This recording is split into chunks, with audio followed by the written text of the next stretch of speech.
On the northwest coast of France, just south of Brittany, lies one of the most important prehistoric sites in Europe. At the seaside village of Carnac, over 3,000 megalithic stones are placed in rows over 2 miles long. The Carnac stones were hewn from local rock formations and erected between 4,500 to 2,500 BC, at the end of the Stone Age. They are the largest collection of standing stones in the world. Archaeologists are baffled by the many megaliths at Carnac here. It's clearly a massive construction project with blocks of granite weighing 50 to 100 to even up to 350 tons. Legends here say that giants built Carnac, but you have to wonder, what is the real purpose of these giant megaliths, and why would prehistoric people have moved all of these massive stones and placed them in the many alignments here at Carnac? Thousands of large stones have been arranged in very interesting patterns. They're arranged in intersecting lines that form triangles that could only be visible from above the earth.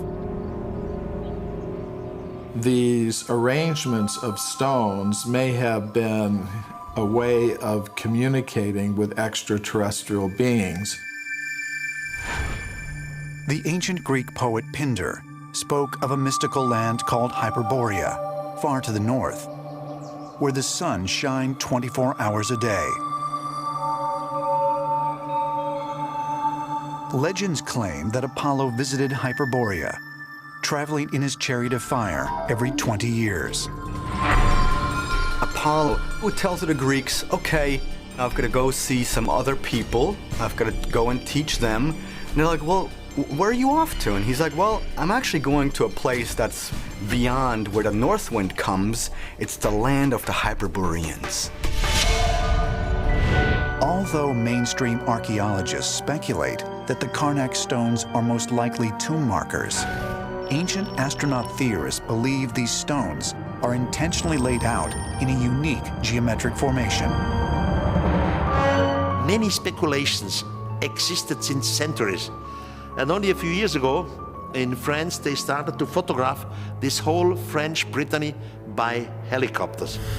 And when they put the pictures together, of a sudden someone realized, hey, this is not coincidence. The distances of the lines are always the same, 2,860 meters, or exactly the half of 2,860 meters.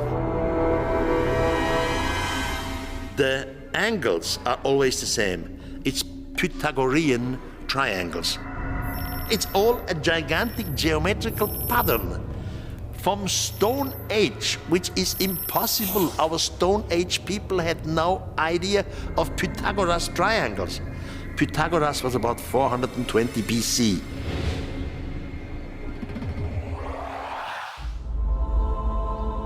Eastern Lebanon, the Bekaa Valley. Here, at this archaeological site, stand the ruins of Heliopolis, built in the 4th century BC by Alexander the Great to honor Zeus. But beneath the Corinthian columns and remnants of both Greek and Roman architecture lie the ruins of a site that is much, much older. According to archaeologists, it dates back nearly 9,000 years. The ancient city of Baalbek, named after the early Canaanite deity Baal.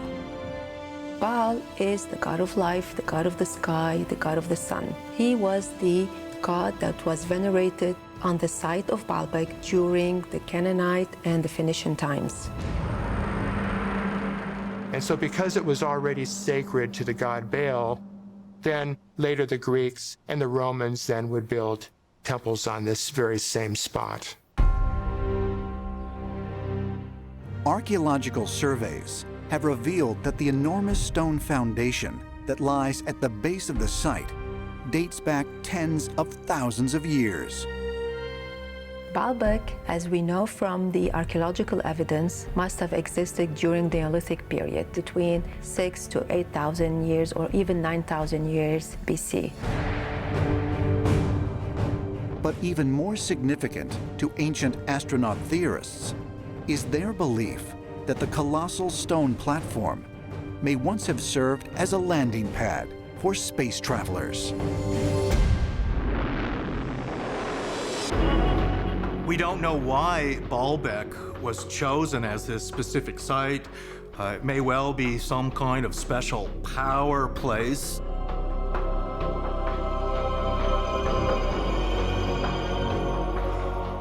But what was originally there, before the Roman temple, was this spaceport platform that was apparently used for extraterrestrials coming and going on planet Earth.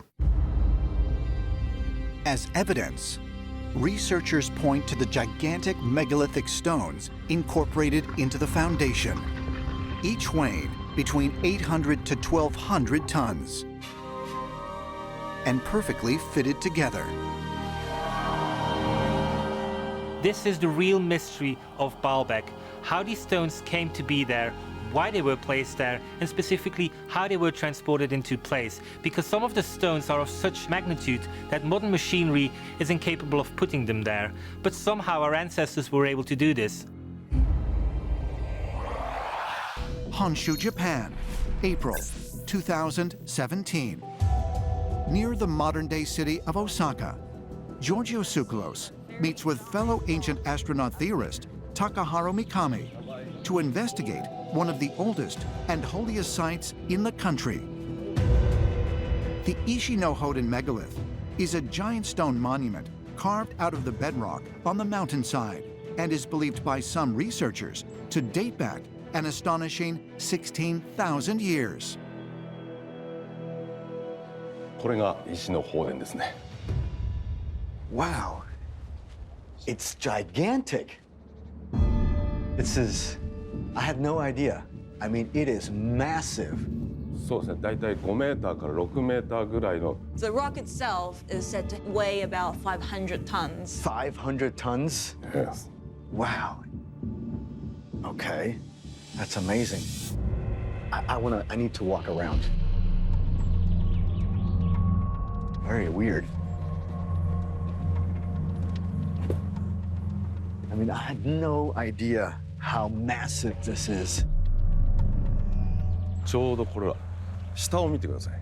So do you want to just look down below here? 浮いてるように見えます。 It looks like it's floating over the water. It really does. 天の浮石。 The name for this rock is Amano Ukiishi, or the floating rock from the heavens. そうです。まさにこの岩を作った神様の一人。 So this monolith is said to be related to one of the first gods that descended from the heavens to Japan, and he is said to have traveled over the country on a skyship made out of a giant rock, which was called Amano Iwahune, which is the heavenly rock ship. So what you're telling me is that there is an ancient Japanese legend that speaks of a deity flying around in the sky with a gigantic vehicle made of stone? まさしくそうです。 Absolutely. So do you think that is the reason why it was called a vehicle made of stone? Because it was so powerful and strong and virtually indestructible that the story became it's a vehicle made of stone. 空から見て地上を見た。 You're absolutely right, because the gods were flying over the land on a giant ship. It wasn't a plane because it didn't have wings. It looked like a ship made out of very hard material that was like a very hard stone, and they would descend from the heavens and down onto the land, and thus they would travel around the country. It's absolutely impressive. To me, the Ishi-no-Hoden megalith was an attempt by our ancestors to document an extraterrestrial visitation. And they chose this incredibly hard stone as a way to represent the color and indestructible nature of the craft they saw in the sky. As if this wasn't proof enough of alien contact, during my trip to Japan, I investigated another ancient site with an almost identical legend. Asuka Park, Japan, April 2017. Does that say rock ship? Masuda rock ship. This one. All right. Georgios Tsoukalos and ancient astronaut theorist Takahiro Mikami set out to examine Masuda no Iwafune, an 800-ton rock structure that was carved from a single piece of granite and resembles no other architecture in Japan. Hey, check out this square grid on the sides. I mean, this is something that I've seen before in India, in Mahabalipuram, where they have the same mythologies of celestial beings, and they had something very similar on the side of some of their rocks as well. Mm-hmm. I can't wait to see the top. Amazing.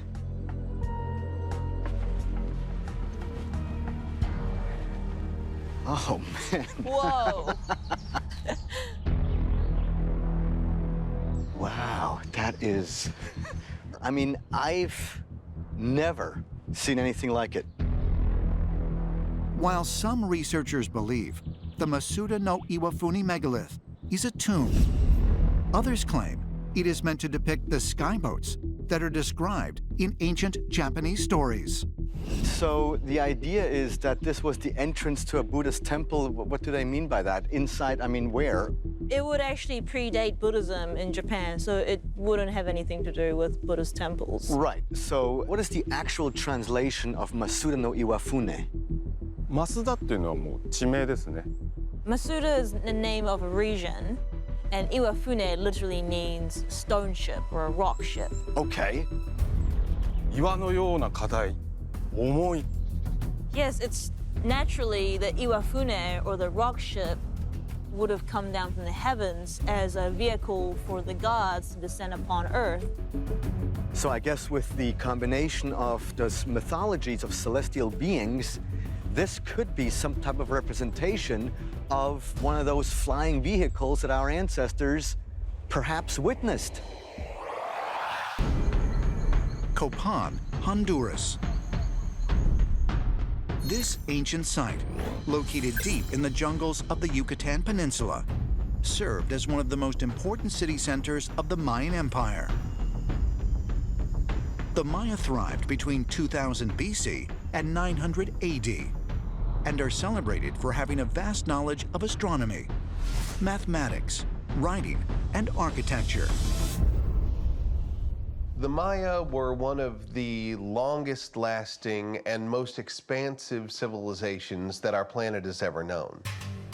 Geographically, they covered an area from the top of the Yucatan Peninsula in the Caribbean all the way down to the Pacific coast of Guatemala. It bled into what's now today Mexico and Honduras. It was thought that the great city of Copan at one time covered an area like 10 square miles, something like 20,000 people. But sometime in the 9th century, this incredible Mayan city was abandoned, its people vanished, and it was swallowed by the jungle overgrowth. The ruins of Copan include dozens of elaborately carved stone statues, or stelae, depicting Copan's semi-divine rulers. These larger-than-life figures, covered with hieroglyphic writings, provide an intriguing account of how ancient cultures revered the heavens. Copan is a place where even the archaeologists agree that the celestial realm was built on Earth in order to show as above, so below. And in Copan, we have that in-between level right there laid out in this amazing archaeological structure. October 2019. Ancient astronaut theorist Georgios Tsoukalos travels to Copan to meet up with renowned Mayan archaeologist David Sanat, who has been involved in the excavation of the site for more than 3 decades. David, great pleasure to meet you. Well, I've been looking forward to this. I'm sure you have a lot of things you want to see. Yes, I do. So, David, what are we looking at here? Well, this is the Great Plaza. It's over 100 meters larger than a football field. And it's the southern portion of the Great Plaza where the majority of the great standing stone giants that you'll come to see are located. Before examining Copan's stone giants up close, Giorgio has been invited to explore the underground tunnels beneath Temple 16. Watch your step and watch your head. It's low. Oh, wow, yeah. Yeah. Okay, well, look at this corbelled ceiling. That's unbelievable. It was here that archaeologists discovered that the structure, believed to have been built in 776 AD, completely encased an older temple called Rosalia. Giorgio will find Rosalia Temple especially interesting because you'll be able to see some of these stucco figures right close up, and those images are going to, I believe, absolutely astound him. Look at that. This is extraordinary. I mean, that to me, it looks like a helmet and a guy with a regulator or a microphone in front of his mouth. Incredible. It's interpreted as an ancestor figure. I see an astronaut in a helmet, you know, rendered by someone who has no concept what an astronaut is. No, this is truly extraordinary.